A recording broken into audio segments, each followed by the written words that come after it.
ગતિની ચર્ચા કરીએ છીએ વિદ્યાર્થી મિત્રો ત્યારે છે સામાન્ય સંજોગોમાં કેવા સંજોગોમાં પદાર્થ ગતિમાં છે એ આપણે સમજવું પડે.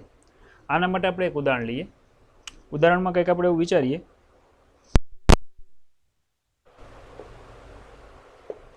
કે આ કોઈ એક રોડ છે.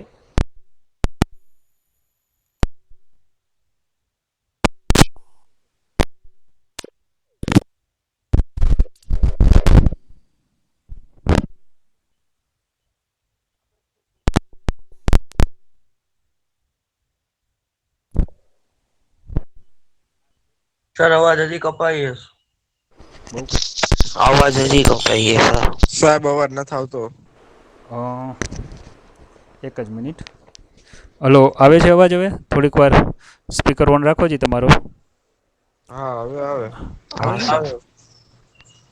બોઈના દાખલાનું કઈ સમજ એવું છે, નેટની સ્પીડ ઘટતી હશે, અવાજમાં પ્રોબ્લેમ છે. હલો, જોવો જી તમારામાં અવાજ આવે છે. લિંક આવી?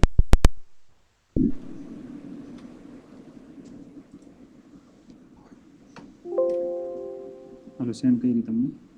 એક જ મિનિટ સ્ટુડન્ટ ચાલુ રાખજો. સેટ કરે છે. નેટ સ્પીડ લગભગ ઘટતી હોય એવું લાગે છે. મેં કર્યું, આખું ફરી વાર કર્યું, મોકલી તમને વોટ્સઅપમાં.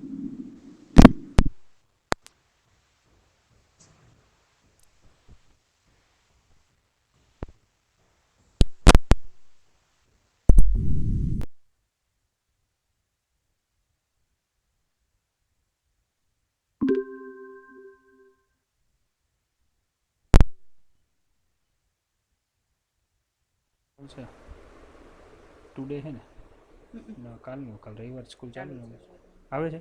ક્લિયર આવે છે? હલો સ્ટુડન્ટ, હા આવે છે અવાજ. પહેલેથી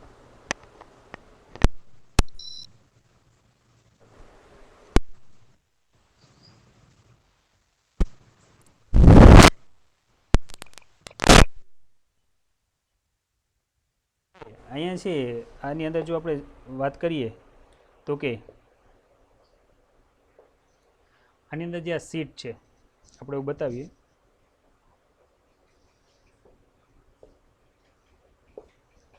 કે અહીંયા છે કોઈ આ સીટ ઉપર કોઈ એક વ્યક્તિ બેઠેલ છે. આ વ્યક્તિ બેઠેલ છે. સામેની સીટ ઉપર છે અહીંયા કોઈ એક વસ્તુ પડેલી છે. ધારી લ્યો કે કોઈ એક બેગ પડેલી છે એવું વિચારીએ. યાદ રાખો બસ ગતિમાં છે એટલે વ્યક્તિ પણ ગતિમાં છે ને જે છે બેગ છે એ પણ ગતિમાં છે એવું કહી શકાય. પરંતુ છે જ્યારે છે આ જ વ્યક્તિ આ બેગને જોશે ત્યારે વ્યક્તિને બેગ કેવી લાગશે? તો કે સ્થિર લાગશે. હવે રસ્તા ઉપર કોઈ એક બીજો વ્યક્તિ ઊભો છે, એ છે આ બેગને જોવે છે ત્યારે આ વ્યક્તિને બેગ કેવી લાગશે? તો કે ગતિમાં લાગશે. ખાસ આપણે એ સમજીએ કે વસ્તુ તો એક જ છે. એક વ્યક્તિને જે વસ્તુ સ્થિર લાગે છે એ જ વસ્તુ બીજા વ્યક્તિને કેવી લાગે છે? ગતિમાં. એનો અર્થ એવો થયો તમારે ગતિનું વર્ણન કરવું હોય તો તમારે રેફરન્સની જરૂર પડે. એટલે આપણે અહીંયા છે સાપેક્ષ, રિલેટિવ, બરાબર, એની વિશે વાત કરવી પડે. તો ખાસ કરીને જો ગતિની વ્યાખ્યાયિત કરવી હોય તો આ રીતે વ્યાખ્યાયિત કરી શકાય કે જ્યારે કોઈ પદાર્થ અથવા કોઈ વસ્તુ બીજા પદાર્થની સાપેક્ષે અથવા બીજી વસ્તુની સાપેક્ષે બીજા પદાર્થની સાપેક્ષે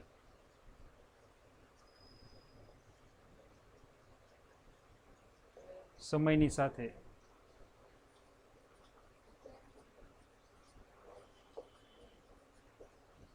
પોતાનું સ્થાન બદલે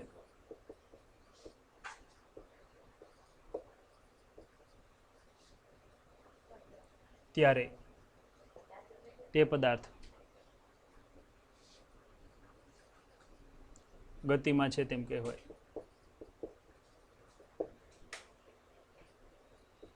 તેમ કહેવાય. ઓકે, તો જ્યારે કોઈ પદાર્થ બીજા પદાર્થની સાપેક્ષે, જો ખાસ એક આ શબ્દ જરૂરી છે, સમયની સાથે પોતાનું સ્થાન બદલતો હોય ત્યારે આ પદાર્થ છે એ ગતિમાં છે એવું આપણે કહી શકીએ. એટલે કે ગતિ છે એ કેવો ખ્યાલ છે? જો વાત કરીએ બરાબર તો કે ગતિ છે એ આપણે દર્શાવી શકીએ ગતિ છે એ સાપેક્ષ ખ્યાલ છે ખાસ યાદ રાખજો ગતિ ઘણા બધા પ્રકારની હોય જો કોઈ પદાર્થ છે વર્તુળ માર્ગે સતત ભ્રમણ કરતો હોય જો આ રીતે બરાબર જેમ કે છે સૂર્યની આસપાસ પૃથ્વીની ગતિ તો આવી ગતિને આપણે વર્તુળાકાર ગતિ કહીએ છીએ વર્તુળાકાર ગતિ કહી શકો જો કોઈ પદાર્થ પોતાની જગ્યાએ રહીને ભ્રમણ કરતો હોય બરાબર દાખલા તરીકે વર્તુળ ગતિની અંદર છે પૃથ્વીની તો ગતિ આપો પૃથ્વી પોતાની અક્ષ ઉપર 24 કલાકમાં એક ચક્ર પૂરું કરે છે તો પોતાની અક્ષ ઉપર ભ્રમણ કરે છે તો આને આપણે અક્ષીય ગતિ પણ કહી શકીએ વર્તુળ ગતિને તમે કક્ષીય ગતિ પણ કહી શકો કક્ષામાં ભ્રમણ કરે છે આ પોતાની અક્ષ ઉપર રહીને ભ્રમણ કરતું હોય ભમરડાની ગતિ છે આ બધી પ્રકારની ગતિને કક્ષીય ગતિ કહી શકીએ આપણે મોબાઈલ છે જ્યારે છે વાઇબ્રેટ મોડમાં હોય ત્યારે જે ધ્રુજારી આવે જેને આપણે કંપન કહીએ છીએ બરાબર તો આવી ગતિને કંપન અથવા તો છે વાઇબ્રેટ મોશન તરીકે છે ઓળખવામાં આવે છે જો પૃથ્વી છે એ પોતાની જગ્યાએ રહીને ભ્રમણ કરે છે એટલે પૃથ્વી ઉપરની દરેક વસ્તુ ફરે છે લગભગ પૃથ્વી છે પોતાની અક્ષ ઉપર કલાકમાં કંઈક છે ઘણા બધા કિલોમીટર છે સ્પીડથી ગતિ કરે છે ચોક્કસ મને આંકડો ખ્યાલ નથી પણ લગભગ 1500 કે 1600 કિલોમીટર પ્રતિ કલાકની ઝડપે પૃથ્વી પોતાની અક્ષ ઉપર રહીને ભ્રમણ કરે છે હવે જો આટલી બધી સ્પીડથી ભ્રમણ કરે છે છતાંય વસ્તુ આપણને બધી કેવી દેખાય છે સ્થિર શા માટે કારણ કે આખી પૃથ્વી ફરે એટલે પૃથ્વી પરની તમામ વસ્તુ ફરે પણ વસ્તુ તો એકાબીજાની સાપેક્ષે સ્થિર લાગે પણ જો પૃથ્વીની બહારથી કોઈ આપણને જુએ તો આપણે બધા શેમાં લાગીએ ગતિમાં લાગીએ એટલે કે કહી શકાય ગતિ છે એ સાપેક્ષ ખ્યાલ છે આવી જે ગતિ છે આ ગતિને ચાક ગતિ કહેવાય છે આ શબ્દ તમારા માટે નવો છે જેને કહેવાય રોટેશનલ મોશન બરાબર છે તમને ખબર છે કે જ્યારે માટી બનાવવા માટે ઘડા બનાવવા માટે જ્યારે માટીના પિંડાને છે ચાકડા ઉપર મૂકવામાં આવે પછી આખો ચાકડો ફરતો હોય એની ઉપર માટી જે હોય છે એ માટી પણ ફરતી હોય છે બરાબર અને આખું તંત્ર ફરતું હોય છે ત્યારે આવી ગતિને કહેવાય ચાક ગતિ વધારામાં તમને ખબર છે લોલકનું આપણે ઉદાહરણ લઈએ તો લોલક છે પોતાની એક જ જગ્યાએ રહીને આસપાસ સતત આ રીતે ગતિ કરતું હોય છે તો આવી ગતિને તમે દોલિત ગતિ પણ કહી શકો બરાબર છે દોલન કરે છે એટલા માટે આપણે બોલી શકીએ દોલિત ગતિ તો વિદ્યાર્થી મિત્રો આવા છે ઘણા બધા છે ઉદાહરણ આપણે છે સમજી શકીએ છીએ બરાબર તો આપણને ખ્યાલ આવ્યો આપણે તો ખાલી અત્યારે એ સમજવાનું છે કે ગતિ છે કેવો ખ્યાલ છે સાપેક્ષ ખ્યાલ છે ગતિની વ્યાખ્યા આપણે આ રીતે લઈશું જ્યારે કોઈ પદાર્થ કે વસ્તુ બીજા પદાર્થ કે વસ્તુની સાપેક્ષે સમયની સાથે પોતાનું સ્થાન બદલે ત્યારે પદાર્થ છે એ ગતિમાં કહેવાય બરાબર છે ત્યાર પછી આપણે આગળ વધીએ કોણ એટલે શું ઉદાહરણ આપી સમજાવો હવે તમે એમ કહી શકો કે સાહેબ કોણ એટલે કોને આપણે વ્યાખ્યાયિત કરવો કોણ આમ ગણો તેને છે એક સંકલ્પના છે વ્યવહારમાં તમે કણ ગોતવા જાઓ તો તમને ક્યાંય મળે નહીં ફોર એક્ઝામ્પલ દાખલા તરીકે હું આમ વિચારું કે હાલો ચાલો આ એક કણ છે પછી હું ખાલી આ રીતે કરું બરાબર તમે એમ કહો સાહેબ આના કરતાં આ નાનું છે એટલે આને કણ કહી શકો હોઈ ગયું જોયું બરાબર ધારી લ્યો કે આ એક કણ છે એથી આગળ વધીએ એટલે આપણે એમ થાય આ એક કણ છે હજી પણ આનો ઘણો બધો નાનો નાનો ભાગ થઈ શકે એટલે કે છે આપણે એવું કહી શકીએ કણની વ્યાખ્યા આપણે લખવી હોય તો કેવી રીતે લખી શકીએ તો આપણે એવું લખી શકીએ દળ ધરાવતા બિંદુવત પદાર્થ લ્યો શું કહેવાય છે કોણ કહે છે દળ ધરાવતા બિંદુવત જે પદાર્થ લઈએ આ પદાર્થને આપણે છે કણ સ્વરૂપે લઈ શકીએ હવે ખાસ કરીને છે કણ આપણે ગોતવા જશું તો આપણે કંઈ મળશે નહીં ખાસ યાદ રાખજો આ એક આદર્શ સંકલ્પના છે બરાબર છે હવે આવા કેવા સંજોગોમાં આને છે પદાર્થને કણ સ્વરૂપે લઈ શકાય એની વાત કરીએ છીએ તો ખાસ કરીને જો આપણે અહીંયા વાત કરીએ બરાબર તો કે કણને આપણે દર્શાવવું હોય તો છે કંઈક આ રીતે લઈ શકીએ જુઓ તમે સામાન્ય રીતે લઈએ કે આ કોઈ એક પદાર્થ છે આ પદાર્થમાં ઘણા બધા કણો આવેલા છે કેવા કેવા કણો આવેલા છે તો આપણે દર્શાવીએ કંઈક ધારી લ્યો કે આ રીતે 3 કણ આવેલા છે અસંખ્ય છે હું માત્ર હાઇલાઇટ 3 ને કરું છું એ બી અને છે ત્રીજા નંબરનો કણ આ છે કે એને આપણે દર્શાવીએ સી આ પદાર્થ છે સુરેખ માર્ગે ગતિ કરે છે ગતિ કરીને આ પદાર્થ છે એ કંઈક અહીંયા પહોંચે છે એનો અર્થ એવો થયો પદાર્થ જેટલું સ્થાનાંતર કરે છે એટલો દરેક કણ પણ સ્થાનાંતર કરે છે એટલે કે જે આપણે અહીંયા છે વાત કરતા હતા એબીસી કણની તો કે આ જે કણ છે એ છે, આ જે છે એ બી નંબરનો કણ છે અને અહીંયા છે એ સી નંબરનો કણ છે, બરાબર? આ રીતે છે. હવે તમે જુઓ પદાર્થે જેટલું સ્થાનાંતર કર્યું છે, ધારી લ્યો કે ડી જેટલું સ્થાનાંતર કર્યું છે, એટલું જ સ્થાનાંતર છે પદાર્થની અંદર રહેલા સમગ્ર કણે કરેલું છે. આવા સંજોગોમાં મારે પદાર્થની ગતિનું વર્ણન કોઈ પણ એક કણ, દાખલા તરીકે એ, બી કે સી કણની ગતિની મદદથી પણ હું કરી શકું. ઉદાહરણ તરીકે જુઓ, ધારી લ્યો કે પદાર્થ છે, હું એમ કહું 5 મિનિટમાં, અથવા તો છે આપણે છે એકમ એસઆઈ યુનિટ પદ્ધતિ પ્રમાણે આલીએ, બરાબર? તો અહીંયા એકમ છે હું સેકન્ડ લઉં કે ભાઈ ધારી લ્યો કે 5 સેકન્ડમાં 10 મીટરનું અંતર કાપેલ છે આખો પદાર્થ. તો તમે મને કહો કે જે એ કણ છે એનો વેગ પણ કેટલો થાય, એની ઝડપ પણ કેટલી થાય? તો તમે એ જ કહેશો સાહેબ આ પણ છે 5 સેકન્ડની અંદર 10 મીટર અંતર કાપે છે, બી કણ પણ 5 સેકન્ડમાં 10 મીટર અને સી પણ. તો સમગ્ર પદાર્થની ગતિનું વર્ણન તમે કોઈ પણ એક કણની ગતિની મદદથી કરવું હોય તો કરી શકો. આવા સંજોગોમાં પદાર્થને કણ સ્વરૂપે લઈ શકાય, ખાસ યાદ રાખજો.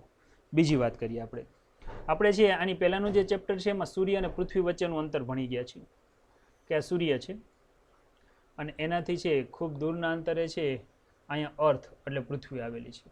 બંને વચ્ચેનું અંતર કેટલું છે એ પણ આપણને ખબર છે. ખાસ યાદ રાખજો, અંતર જે હજારો લાખો કિલોમીટર છે એવું કહી શકાય. ખાસ કરીને તમને કહી દઉં તો કે પૃથ્વી છે એની જે ત્રિજ્યા છે એ 6400 કિલોમીટર છે રેડિયસ.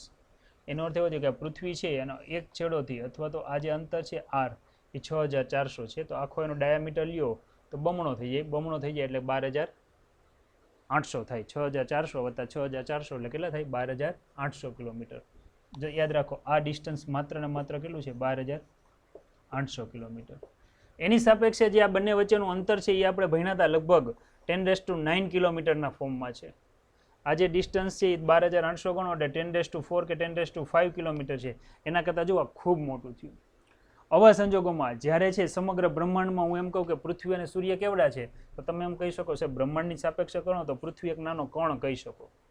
તો આવા સંજોગોમાં તમે પૃથ્વી અને સૂર્યને કણ સ્વરૂપે લઈ શકો. અથવા તો એમ કહી શકો કે પૃથ્વી અને સૂર્ય વચ્ચેનું અંતર છે હજારો કિલોમીટર છે, આની સાપેક્ષમાં છે સૂર્ય અને પૃથ્વીને તમે કણ સ્વરૂપે લઈ શકો. એટલે કે કણને પણ તમારે દર્શાવવું હોય તો અહીંયા છે એક શબ્દ વળી પાછો આવે છે અને કયો આવે છે? સાપેક્ષ. તો આ ઉપરથી વિદ્યાર્થી મિત્રો ખાસ યાદ રાખજો કે વ્યવહારમાં કે કણ ગોતવા જશો તો મળશે નહીં. કણ છે એક આદર્શ સંકલ્પના છે, પરંતુ અમુક સંજોગોમાં પદાર્થને આપણે કણ સ્વરૂપે લઈ શકીએ. કેવા સંજોગોમાં કણ સ્વરૂપે લઈ શકીએ? તો કે જ્યારે પદાર્થ છે સુરેખ માર્ગે ગતિ કરતો હોય ત્યારે દરેક પદાર્થના દરેક કણ પણ ગતિ કરતા હોય, તો કોઈ એક કણની ગતિનું વર્ણન કરો તો સમગ્ર છે પદાર્થની ગતિનું વર્ણન થઈ શકે. ત્યાર પછી આગળ વાત કરીએ, જો બ્રહ્માંડની અંદર વાત કરીએ તો બ્રહ્માંડમાં સૂર્ય અને પૃથ્વીને કણ સ્વરૂપે લઈ શકાય. કારણ કે બ્રહ્માંડનું છે અંતર લ્યો તો 10⁵ કિલોમીટર જેટલું છે, જે આપણે બીજા ચેપ્ટરની અંદર તમને અંતરમાં સમજાવ્યું. તો આ રીતે ગતિ એટલે શું, કોણ એટલે શું, એની આપણે સંકલ્પના સ્પષ્ટ કરી. હવે આપણે આગળ વધીએ છીએ. ત્યાર પછીનો પોઈન્ટ છે આપણો યંત્રશાસ્ત્ર, જેને મિકેનિક્સ કહેવાય છે. મિકેનિક્સ એટલે શું એ આપણે જાણવાનું છે. વિદ્યાર્થી મિત્રો, આપણા પાઠનું નામ જ ગતિ છે, સીધા માર્ગે ગતિ, બરાબર? આ ભૌતિક વિજ્ઞાનની એવી બ્રાન્ચ છે, એવી શાખા છે કે જેમાં ગતિ અંગેનો સંપૂર્ણ અભ્યાસ કરવામાં આવે છે.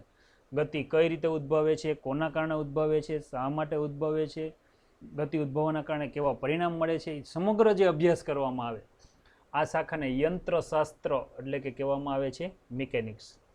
જો વ્યાખ્યા છે, પદાર્થની ગતિ અંગેનો અભ્યાસ કરતી ભૌતિક વિજ્ઞાનની શાખાને યંત્રશાસ્ત્ર અથવા તો મિકેનિક્સ કહેવાય છે. અથવા તો એમ કીધું છે કે કાઇનેમેટિક્સ એન્ડ ડાયનેમિક્સના સરવાળાને એટલે કે સંયુક્ત રીતે યંત્રશાસ્ત્ર મિકેનિક્સ કહેવાય છે. તો આપણે અહીં જે યંત્રશાસ્ત્ર લઈએ છીએ મિકેનિક્સ, એના બે ભાગ પડે છે. કયા કયા બે ભાગ પડે છે એની ચર્ચા કરીએ. અહીંયા ઓલરેડી કહી જ દીધું છે કયા કયા છે. એક તો છે કાઇનેમેટિક્સ,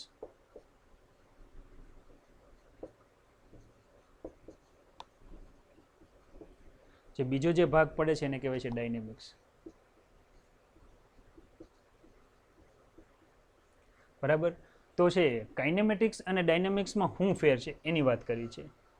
કાઇનેમેટિક્સમાં માત્ર ગતિને જ અભ્યાસ કરવામાં આવે. ગતિ શું કામ ઉદ્ભવે છે, ગતિના કારણે કેવા પરિણામ મળે છે, એની કોઈ પણ પ્રકારની ચર્ચા નથી કરવામાં આવતી, માત્ર ગતિની. ફોર એક્ઝામ્પલ આપણે ઉદાહરણ લઈએ કાઇનેમેટિક્સનું તો કંઈક આવું થશે. જો દાખલા તરીકે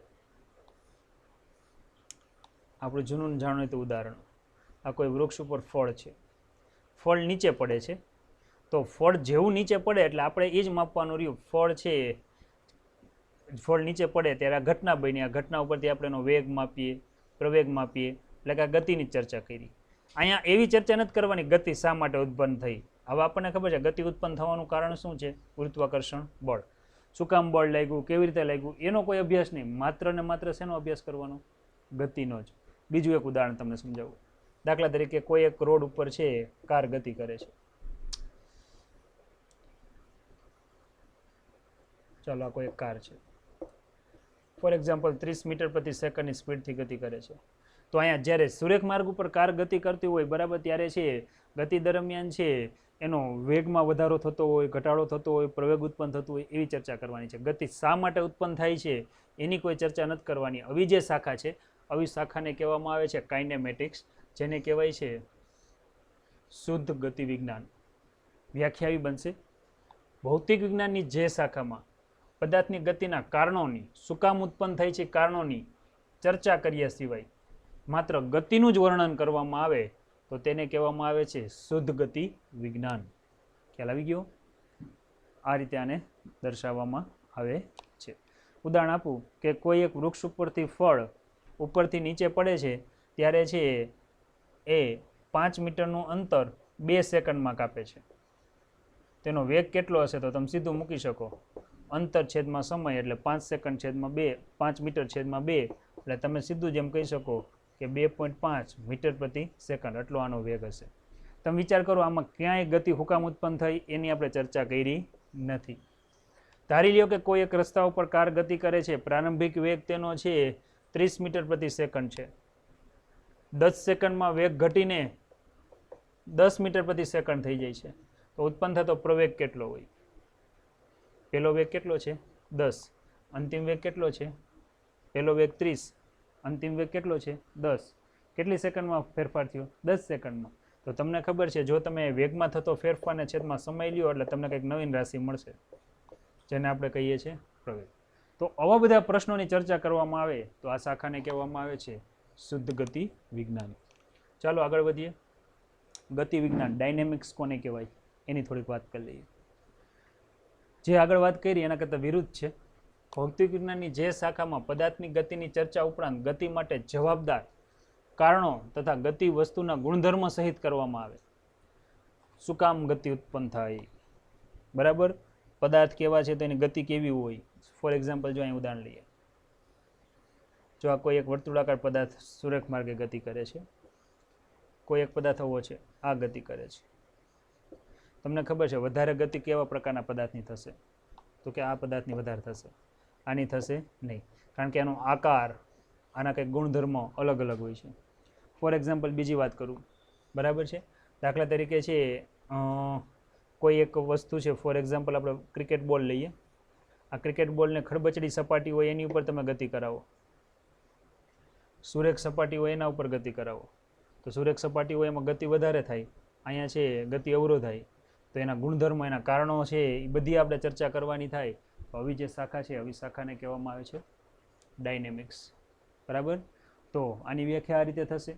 ભૌતિક વિજ્ઞાનની જે શાખામાં ગતિનો અભ્યાસ તે માટેના કારણો અને ગુણધર્મ સહિત કરવામાં આવે તો આવી શાખાને કહેવામાં આવે છે ડાયનેમિક્સ. ત્યાર પછી આગળ વધીએ. આપણે ગતિ, કણ, કાઇનેમેટિક્સ એન્ડ ડાયનેમિક્સ આટલાનો અભ્યાસ કર્યો. ત્યાર પછીનો પોઈન્ટ આવે છે રેફરન્સ ફ્રેમ, જેને નિર્દેશ ફ્રેમ તરીકે ઓળખવામાં આવે છે, બરાબર છે. જો આને આપણે નિર્દેશ ફ્રેમ કહીએ તો નિર્દેશ ફ્રેમ એટલે શું, ઉદાહરણ આપીને સમજાવો. પહેલાં આપણે વ્યાખ્યા લખીએ કે વ્યાખ્યા આવી છે અવલોકનકાર જે સ્થળે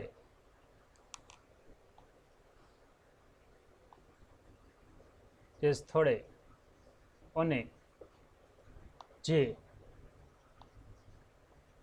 પરિસ્થિતિમાં અવલોકન કરે છે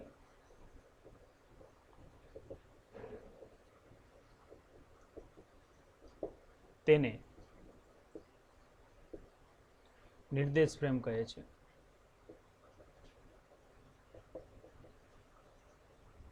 કહે છે. જે સ્થળ અને જે પરિસ્થિતિ, આવો શબ્દ આવ્યો. બરાબર. આના આધારે છે ગતિનું વર્ણન છે એ સરળતાથી કરી શકાય છે. કઈ રીતે તમે જો, આપણે છે હમણાં જ એક ઉદાહરણ બસનું લીધું હતું. જો તમે જો આ બસનું. હવે અત્યારે અહીંયા અવલોકનકાર તરીકે જ્યારે બસ છે અમુક વ્યક્તિ ગતિ કરે છે તો જે અહીંયા અવલોકનકાર બેઠો છે એ સીટ ઉપર બેઠો છે, તો એના માટે નિર્દેશ ફ્રેમ શું થાય? સ્થળ અને પરિસ્થિતિ. સ્થળ શું છે? તો કે છે બસ છે. પરિસ્થિતિ કેવી છે? તો કે ગતિ કરતી બસ છે. તો એનો અર્થ એવો થયો કે બસમાં બેઠેલ વ્યક્તિ માટે નિર્દેશ ફ્રેમ થશે ગતિ કરતી બસ. ખાસ યાદ રાખીએ, ગતિ કરતી શું આવશે? બસ આવશે. જ્યારે છે રોડ ઉપર ઊભેલો વ્યક્તિ, રોડ ઉપર એટલે પૃથ્વી ઉપર ઊભો છે એવું કહી શકાય, એના માટે નિર્દેશ ફ્રેમ શું થશે? તે પૃથ્વી ઉપર ઊભો છે એટલે પૃથ્વી થશે સ્થળ તરીકે.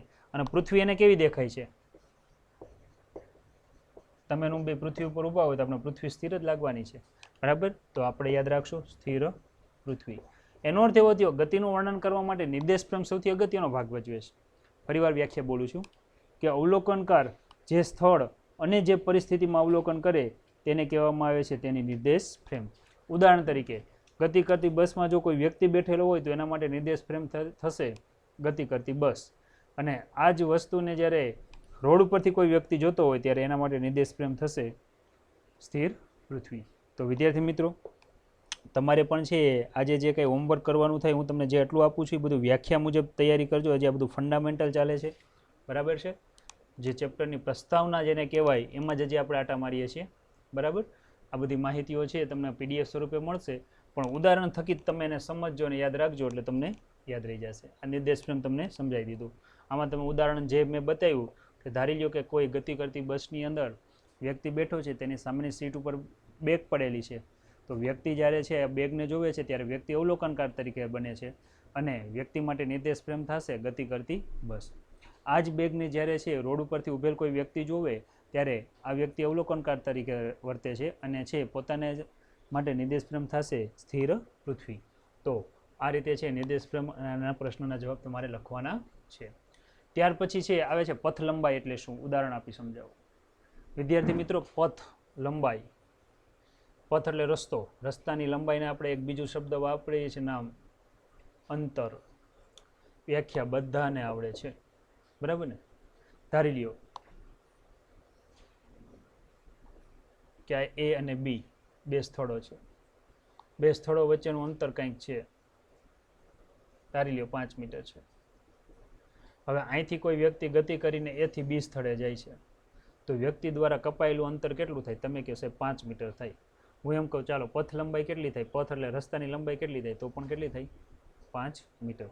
તો હવે પથ લંબાઈની તમારે જો વ્યાખ્યા બનાવવી હોય તો સરળતાથી બની શકે. બરાબર છે? તો શું બનાવશો વ્યાખ્યા? બોલો જી. આનો આ રીતે એટલે બનાવી શકે કે કોઈ પદાર્થે કાપેલ ગતિપથની કુલ લંબાઈને, અથવા તો વ્યક્તિએ પદાર્થે કાપેલ ગતિપથની કુલ લંબાઈને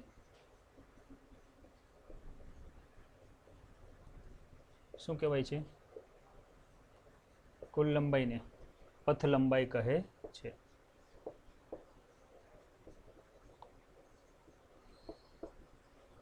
આપણે ખાસ એક યાદ રાખવાનું છે. પથ લંબાઈ કેવી રાશિ છે એ ખાસ અગત્યનું છે. જો પથ લંબાઈ વિશે વાત કરીએ, બરાબર, તો કે છે પથ લંબાઈ છે એ અદિશ રાશિ છે. અદિશ એટલે કે આને કોઈ દિશા ન હોય, માત્ર ને માત્ર મૂલ્ય દર્શાવવાનું હોય છે. અદિશ રાશિ છે. બરાબર છે? SI પદ્ધતિમાંનો એકમ શું છે? બરાબર, એકમ છે આનો મીટર છે. મીટરને દર્શાવવા માટેની સંજ્ઞા શું છે? Small m. ધારી લ્યો કે અહીંયા છે 5 મીટર અંતર કાપે છે. હવે આ જ વ્યક્તિ B થી પાછો A સ્થાને આવે છે તો ટોટલ પથ લંબાઈ કેટલી થઈ? તો આપણે ખબર છે 5 મીટર જવાનું, 5 મીટર આવવાનું, ટોટલ કેટલી થઈ? 10 મીટર. આમાં ક્યાંય આપણે છે દિશાને ધ્યાનમાં લીધી નથી. માત્ર ને માત્ર જે લઈ છે, બરાબર છે, એ છે અંતરને જ ધ્યાનમાં લઈએ છીએ. હાજી, હા, 10:30. બરાબર. તો આ રીતે આને છે આપણે દર્શાવી શકીએ છીએ. હવે જો આગળ વધીએ તો કે પથ લંબાઈ, ત્યાર પછી છે યાદ રાખજો પથ લંબાઈ હંમેશા ધન જ હોય, કોઈ દી ઋણ ન હોય. બરાબર છે. અને શૂન્ય તો હોય જ નહીં, તો એને આપણે અંતર જ ન કાપતું હોય તો આપણે એને પથ લંબાઈ 0 બોલીએ, પણ હકીકત એને વ્યાખ્યાયિત કરી શકાય નહીં. ત્યાર પછી જો આપણે વાત કરીએ, બરાબર, તો કે સ્થાનાંતર એટલે શું, આનું આપણે ઉદાહરણ સમજવું છે. સ્થાનમાં થતા ફેરફારને સ્થાનાંતર કહેવાય. સ્થાનમાં થતા ફેરફારને શું કહેવાય છે? સ્થાનાંતર તરીકે ઓળખવામાં આવે છે. કોના સ્થાનમાં? વ્યક્તિના સ્થાનમાં, પદાર્થના સ્થાનમાં, આ તે વગેરે. આપણે એ જ ઉદાહરણ રાખીએ એટલે તમને છે એ જ મગજમાં બેસે. બરાબર. જેમ કે તમે જો આ એ છે, આ બી સ્થાન છે. હવે અહીંથી છે કોઈ પદાર્થ છે અથવા કોઈ વ્યક્તિ ગતિ કરીને સામેના સ્થાને પહોંચે છે. કેટલું અંતર કાપે છે? આપણે એમ કહીએ 5 મીટર અંતર કાપે છે. તો પદાર્થ દ્વારા થયેલું સ્થાનાંતર કેટલું? જો અહીંયા 0 મીટર અંતર હતું, ખાસ યાદ રાખજો. અહીંયા કેટલું છે? 5 મીટર. બરાબર. તો આને આપણે છે આ રીતે આપણે એને દર્શાવી, આ રીતે આપણે આને છે દર્શાવી શકીએ.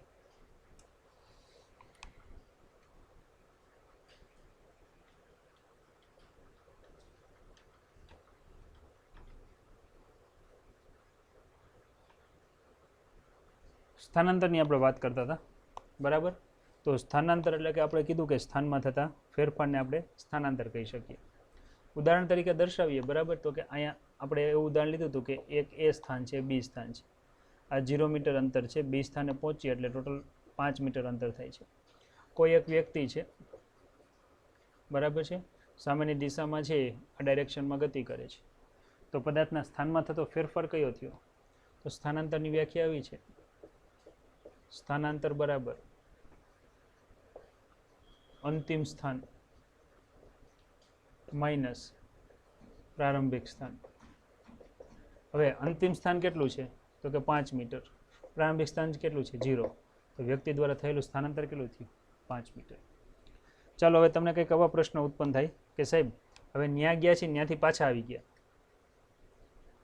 ન્યા ગયા હતા ત્યાંથી પાછા આવ્યા, તો હવે સ્થાનાંતર કેટલું થયું? તો પહેલાં જે જગ્યાએ હતા ભાઈ એ જ જગ્યાએ આવીને ઊભા રહી ગયા છે. તો તમે એમ કહી શકો સૂત્ર મુજબ હાલો, અંતિમ સ્થાન 0 મીટર છે, પ્રારંભિક સ્થાન 0 મીટર હતું, તો સ્થાનાંતર કેટલું થયું? 0 મીટર. એનો અર્થ એવો થયો કે તમે અહીંયા છે 5 મીટર જવાનું ધ્યાનમાં લીધું, 5 મીટર છે આવવાનું ધ્યાનમાં લીધું, જે વિરુદ્ધ દિશા છે એટલે જો વચ્ચે માઇનસ આવશે. આનું સાદુરૂપ તમને ખબર છે કે 5 - 5 બરાબર શું થાય? તો કે 0 થાય. તો આ ઉપરથી તમે એવો અંદાજ લગાડી શકો કે અહીંયા જે કંઈ સ્થાનાંતર મળે છે એ સ્થાનાંતર આપણને કેવું મળ્યું? શૂન્ય. શૂન્ય એટલે તમે દિશા ધ્યાનમાં લીધી છે. તો આ બધી બાબતો તમને એવું દર્શાવે છે કે સ્થાનાંતર છે એ કેવી રાશિ છે? સદિશ રાશિ છે, જેની અંદર છે કઈ કઈ વસ્તુ આવે? તો મૂલ્ય આવે અને શું આવે? દિશા આવે. બરાબર. મૂલ્ય અને દિશા આ બંને દ્વારા છે તમે આને દર્શાવી શકો. ત્યાર પછી આગળ વધીએ. બરાબર. તો કે સ્થાનાંતર છે એ શેમાં દર્શાવાય? તો એનો એકમ શું થાય? મીટર થશે. બરાબર છે. તો આ રીતે છે આપણે સ્થાનાંતરને વ્યાખ્યાયિત કરી શકીએ. ઘણા બધા આમાં સવાલો ઉત્પન્ન થતા હોય છે. કેવા સવાલો ઉત્પન્ન થતા હોય છે આગળ ચર્ચા કરીએ આપણે થોડીક, કારણ કે આપણે આગળ હજી ઘણી બ્લેન્ક સ્ક્રીન છે એટલા માટે. હવે તમે જુઓ કે ધારી લ્યો કે ગતિમાન પદાર્થનું સ્થાનાંતર અને પથ લંબાઈનું મૂલ્ય સમાન હોય અને ઘણા સંજોગોમાં ન પણ હોય, એ પણ આપણે સમજાવી દઈએ. જો કે આમાં તમને આઈડિયા આવી જ ગયો છે. જોજો બરાબર. એ સ્થાન, બી સ્થાન. આપણું ઉદાહરણ સેમ રહેશે. આ 0 મીટર અંતર છે, આ 5 મીટર અંતર છે. જ્યારે છે કોઈ પદાર્થ એ થી બી સ્થાને પહોંચે છે ત્યારે યાદ રાખજો એ બી અંતર દરમિયાન, બરાબર છે, ટોટલ પથ લંબાઈ હું ગણું તો પથ લંબાઈ તમે એમ કહેશો સાહેબ 5 મીટર છે એ થી બી વચ્ચે. જો હું સ્થાનાંતર ગણું તોય તમે એમ જ કહેશો કે સાહેબ એટલું જ છે. એનો અર્થ એવો થયો કે જ્યારે પદાર્થ સુરેખ માર્ગે ગતિ કરતો હોય એક જ દિશામાં, ત્યારે હંમેશા સ્થાનાંતર અને પથ લંબાઈ બંને સમાન હોય છે. કેવા હોય છે? સમાન. બરાબર છે? આ રીતે તમે એને દર્શાવી શકો. પણ જેમ આપણે સમજાવ્યું એ પ્રમાણે જો વળી પદાર્થ પાછો બી થી એ સ્થાને આવે તો આવા સંજોગોમાં પથ લંબાઈ હું ગણીશ, બરાબર, અદિશ રાશિ છે તો 5 જવાનું 5 આવવાનું ટોટલ 10 મીટર થાય. જો હું આ જ સંજોગોમાં જો હું સ્થાનાંતર ગણું તો 5 જવાનું ને 5 આવવાનું, દિશા ધ્યાનમાં એટલે વિરુદ્ધ દિશા, તો કેટલું થાય? 0 મીટર. તો જ્યારે છે પદાર્થ સુરેખ માર્ગે ગતિ કરતો હોય ત્યારે હંમેશા પથ લંબાઈ અને સ્થાનાંતર સમાન હોય છે. બાકી છે હંમેશા સ્થાનાંતર કરતાં પથ લંબાઈ વધુ હોય છે. જુઓ તમે તો 10 થઈ. આ રીતે પણ તમે આને દર્શાવી શકો. બરાબર છે? હવે ઘણી વખત એવું પણ બને કે સ્થાનાંતર શૂન્ય હોય પણ પથ લંબાઈ શૂન્ય હોતી નથી. એ તમને સમજાવ્યું કે જો પથ લંબાઈ 5 વત્તા 5 એટલે 10, આવું તમને પૂછાઈ શકે તો તમારે આ ઉદાહરણ આપી દેવાનું. અને આ કેવું થઈ ગયું છે? શૂન્ય. હજી એક બીજું ઉદાહરણ આપું એટલે તમને વધારે ખ્યાલ આવે. ધારી લો કે આ એ સ્થાન છે, અહીંથી પદાર્થ પોતે ગતિ કરે છે આમ,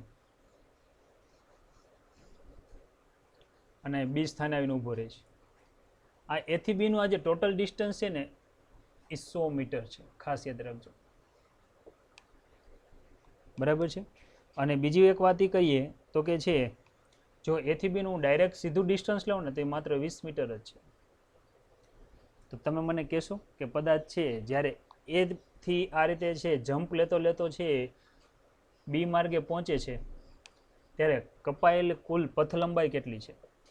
તમે એમ કહેશો સાહેબ પથ લંબાઈ ગણવા બેસીએ તો સીધું જ થાય, કેટલું થાય? 100 મીટર. પરંતુ આ જ વસ્તુનું જ્યારે તમે સ્થાનાંતર ગણવા બેસો ત્યારે સ્થાનાંતર કેટલું થાય? અંતિમ સ્થાન માઇનસ પ્રારંભિક સ્થાન એટલે 20 માઇનસ 0 એટલે કેટલું થશે? 20 મીટર. ખ્યાલ આવી ગયો? તો આ રીતે છે સરળતાથી પથ લંબાઈ અને સ્થાનાંતર આપણે સમજી શકીએ છીએ. તફાવત લઈ દઉં એટલે તમને સમજાઈ જાય. પહેલો પોઈન્ટ હંમેશા વ્યાખ્યાનો લેવો હોય તો લઈ શકાય. આમાં આપ્યું છે કે ગતિ કરતા કણ વડે કપાયેલું સાચું અંતર છે. હવે અહીંયા શું છે? જો એક જ દિશામાં ગતિ થતી ન હોય તો કણ વડે કપાયેલું અંતર સાચું અંતર દર્શાવતું નથી. બરાબર છે? આપણે જેમાં આ પોઈન્ટ લીધો એના ઉપરથી ખ્યાલ આવી શકાય કે પદાર્થ એ થી બી માત્ર અંતિમ અને પ્રારંભિક સ્થાન લઈએ તો માત્ર અંતિમ અને પ્રારંભિક સ્થાન વિશે જ ખબર પડે. ક્યાં કઈ રીતે છે, કેટલું અંતર કાપીને ગયો છે એ ખબર પડે નહીં. ફોર એક્ઝામ્પલ જો કોઈ વ્યક્તિ છે પોતાના ઘર એ પાસે છે, ત્યાંથી છે કંઈક વાંકા ચૂકા માર્ગે ગતિ કરી અને બી સ્થાને પહોંચે છે તો સ્થાનાંતર તમને અમુક ખ્યાલ આવી જશે કે સ્થાનાંતર આ બંને વચ્ચે ધારી લ્યો કે 100 મીટર છે તો એ ખ્યાલ આવી જાય. પણ પદાર્થ દ્વારા છે સીધા માર્ગે આવ્યો છે કે રખડતો રખડતો શેરી ગલીઓમાંથી આવ્યો છે એ કંઈ ખબર પડે નહીં. તો આ પોઈન્ટ છે એવું કંઈક બતાવે છે જેની આપણે વાત કરીએ છીએ. બીજું, હંમેશા મૂલ્ય ધન હોય છે અને અદિશ રાશિ છે. તમને ખબર છે આ ધનય હોય, ઋણય હોય, શૂન્ય હોય અને સદિશ રાશિ છે. મેં તમને ધન અને ઋણની વાત કરી, ધન અને શૂન્યની વાત કરેલી, બરાબર, પણ ઋણની વાત નથી કરી. ચાલો કરી દઉં એટલે આપણને એવું બહુ થાય નહીં. તમે જો ફોર એક્ઝામ્પલ આ જ વસ્તુ છે. જો એ થી બી માર્ગે જાય તો સ્થાનાંતર ધન કેટલા મીટર? 5. વળી પાછો બી થી એ માર્ગે આવે તો ઋણ થઈ જાય એટલે ટોટલ કેટલું થઈ ગયું? 0. હવે અહીંયા કોઈ એક સી સ્થાન છે, વળી આ પદાર્થ અહીંથી અહીંયા પહોંચે છે એટલે આને છે કંઈક આપણે સુરેખ માર્ગે જ બતાવીએ એટલે તમને વધારે ખ્યાલ આવે. જેમ કે તમે જો આ રીતે બતાવીએ, આ 0 છે, આ 1 2 3 4 5, -1 -2 -3 -4 આવું છે. ચાલો પદાર્થ એ થી અને આ છેલ્લું આપણે 6 લઈ લઈએ અને અહીંયા હું 5 લઈ લઉં છું. ચાલો ઓ થી છે એ સ્થાને જાય છે તો ઓ થી એ એટલે સ્થાનાંતર કેટલું થયું? 6 મીટર. ત્યાંથી વળી પાછો છે એટલે જો ધન થયું, યાદ રાખજો. ત્યાંથી છે એથી પાછું ઓ સ્થાને આવીને ઉભો રહે છે એટલે રિટર્ન આવે છે.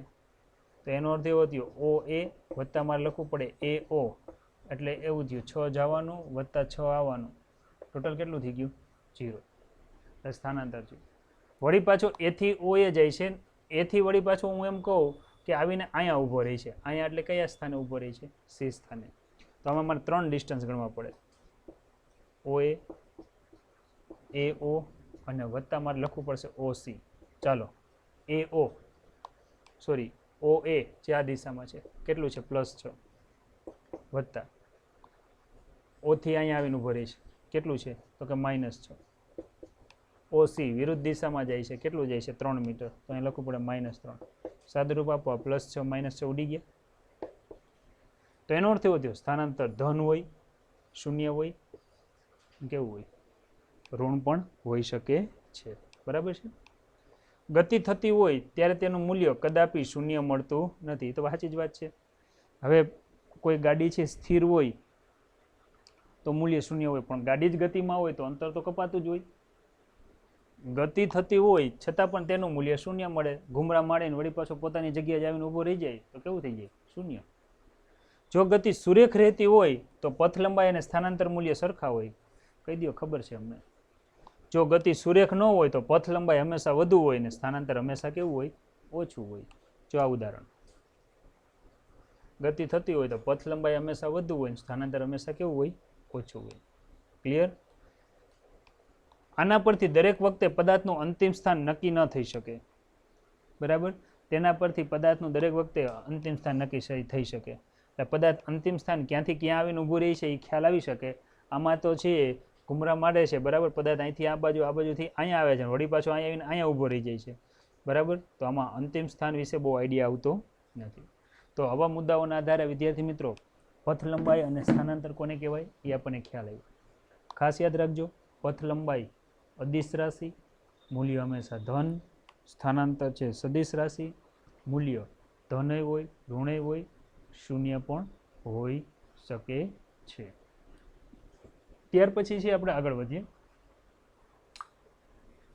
સુરેખ પથ પર ગતિ કરતા કણ માટે જુદી જુદી છે વાત કરવાની છે કે કણ સ્થિર હોય ત્યારે અચળ વેગથી ધન દિશામાં ગતિ કરતો હોય ત્યારે અચળ વેગથી ઋણ દિશામાં ગતિ કરતો હોય ત્યારે અને ધન દિશામાં અનિયમિત ગતિ કરતો હોય ત્યારે એના જુદા જુદા આલેખો દોરવાના કીધા છે હવે અત્યારે આપણે જો આ આલેખ દોરવાના આપણને અહીંયા વાત કરી છે પણ હજી તો આપણે છે વેગ સુધી તો પહોંચ્યા નથી છતાંય હું તમને આલેખ દોરીને સમજાવી દઉં ચાલો ટેબલ આધારિત સમજાવું એટલે ખ્યાલ આવે પહેલું પદાર્થ સ્થિર હોય ત્યારે હવે યાદ રાખજો આ સમય છે તમારે આલેખ દોરતા શીખવાનું છે અને આ અંતર છે સમયને હું ટી સ્થાને દર્શાવું છું અંતરને હું એક્સ વડે દર્શાવું ધારી લ્યો કે ટી બરાબર 0 સમય હતું ત્યારે કોઈ એક બસ સ્થિર સ્થિતિમાં હતી એટલે 0 મીટર અંતરે છે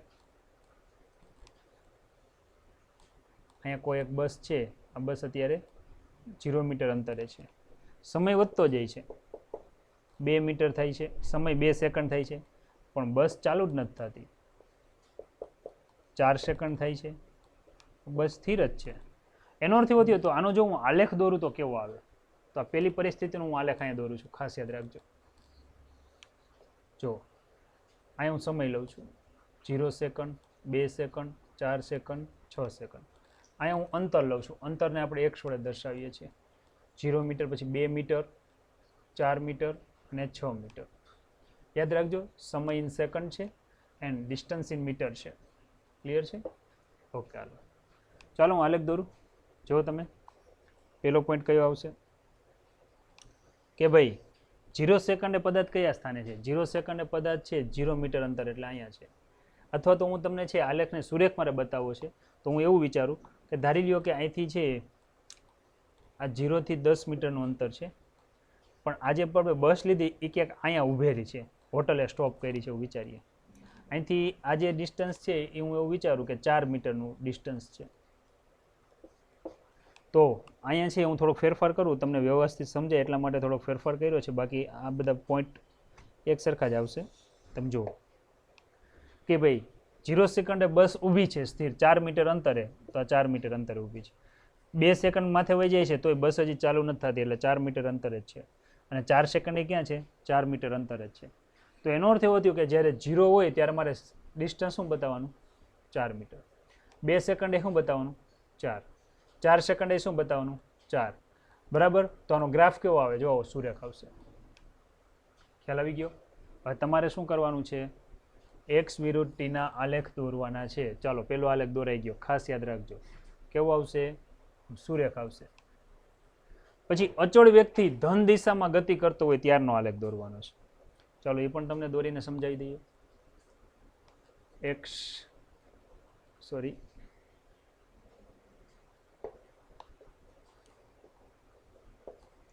અહીંયા હું લઉં છું સમય અને અહીંયા હું લઉં છું અંતર. મીટરમાં છે, સેકન્ડમાં છે. ચાલો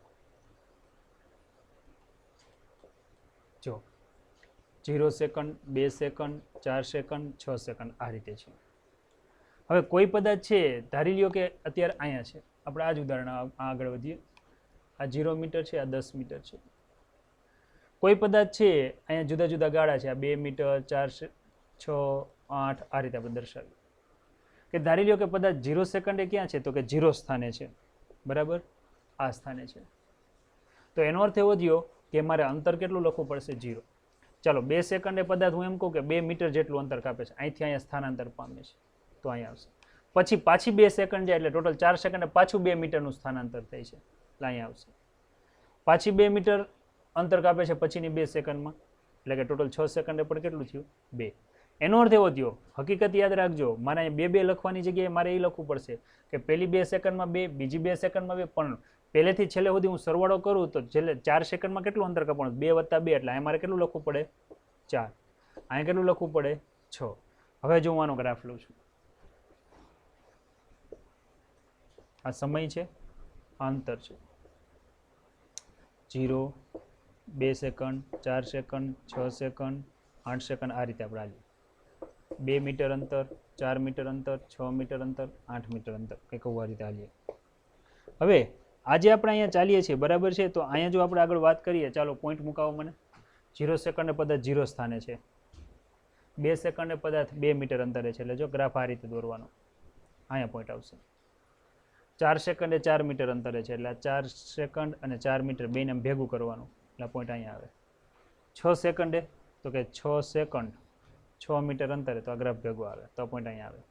ક્રમશઃ જો હું આ રીતે આમ જો ગ્રાફ દોરું, બરાબર, અને ગ્રાફ દોરીને જો હું આગળ વધું તો ગ્રાફ મને આવો મળશે, જેને સુરેખ ગ્રાફ કહેવાય.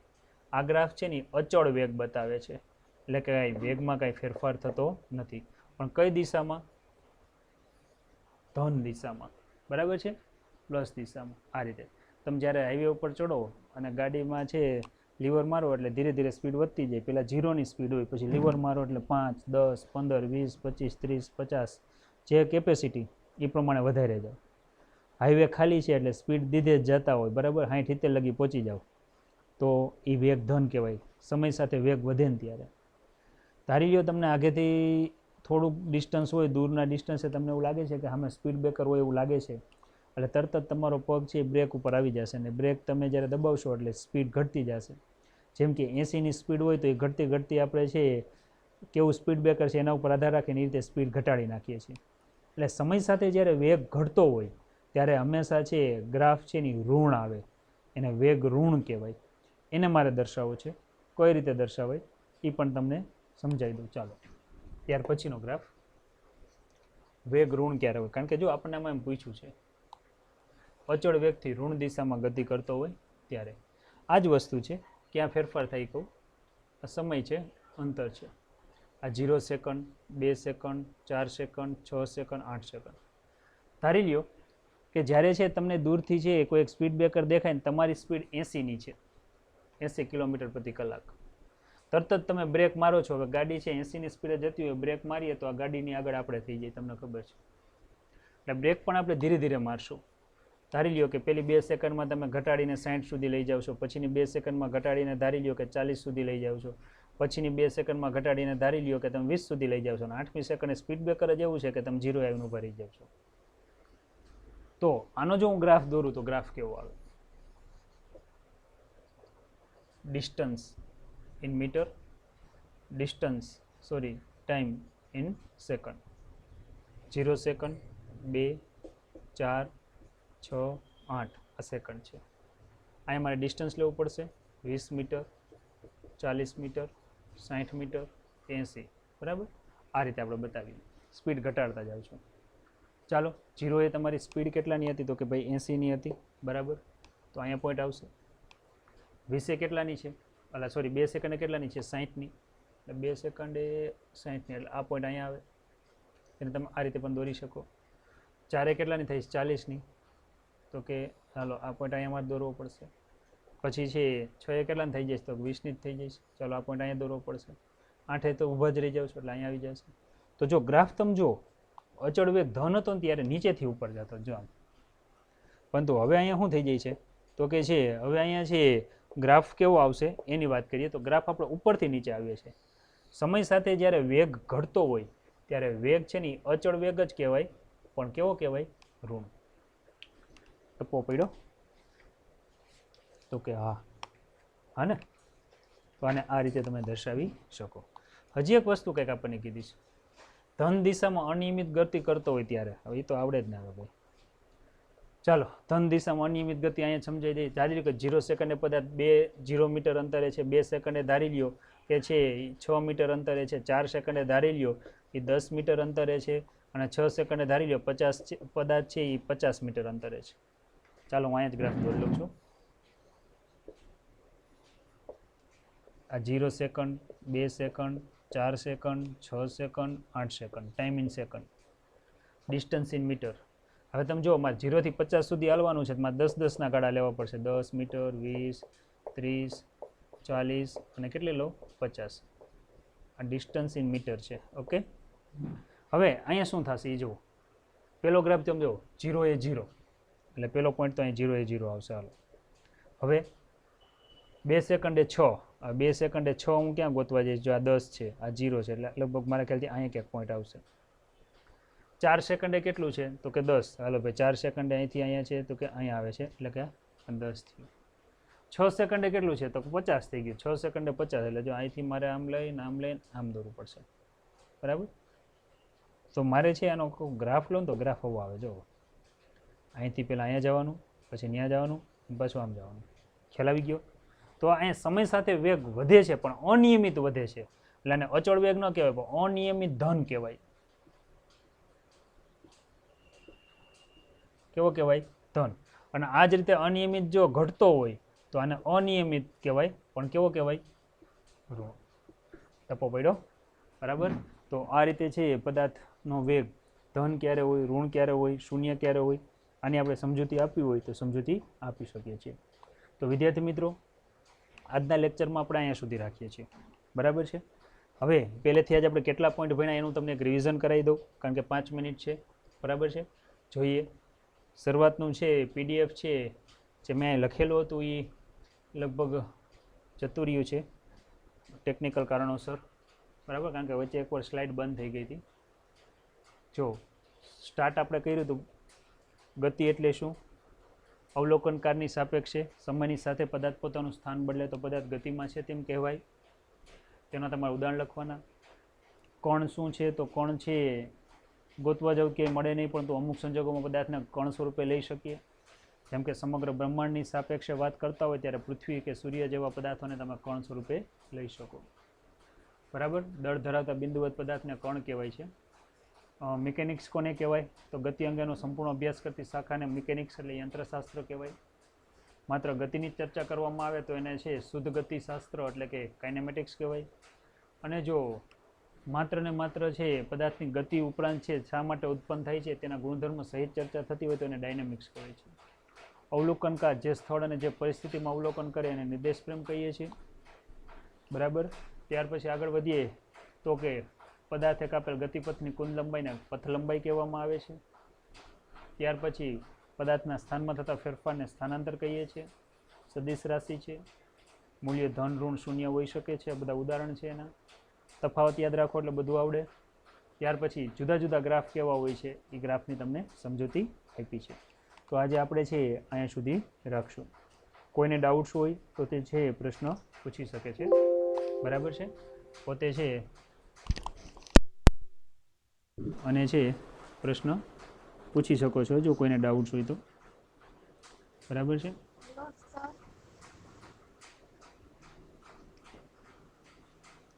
હલો, છે કોઈને કઈ પ્રશ્ન?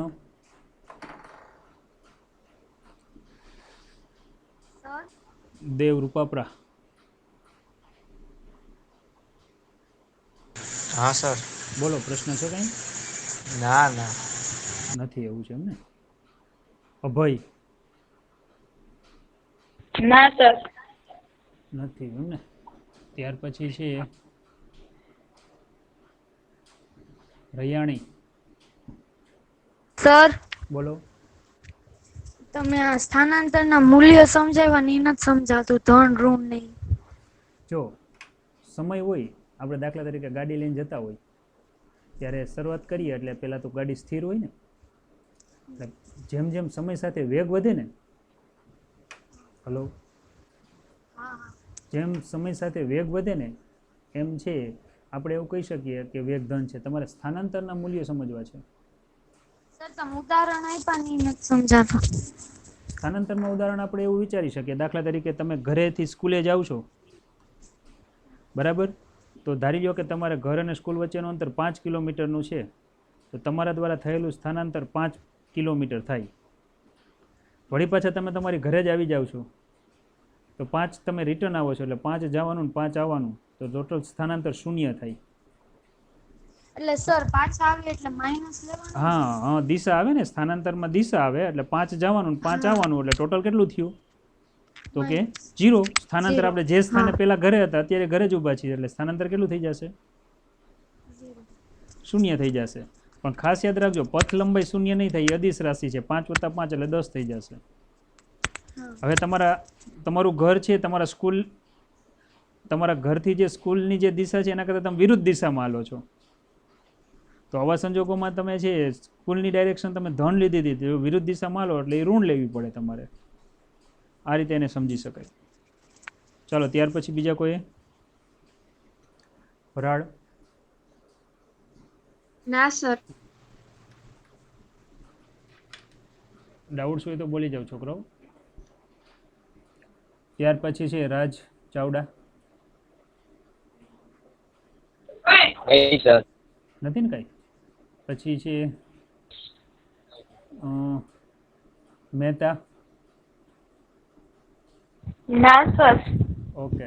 વનરાજભાઈ તમારે કંઈ ડાઉટ્સ હોય તો બોલો, હાલો હવે. મિસ્ટર વનરાજ હેરભા.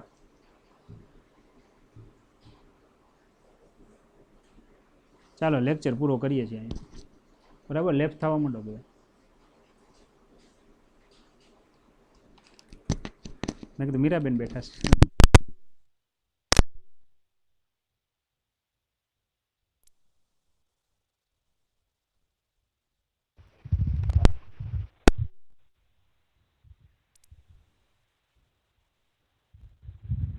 બોલો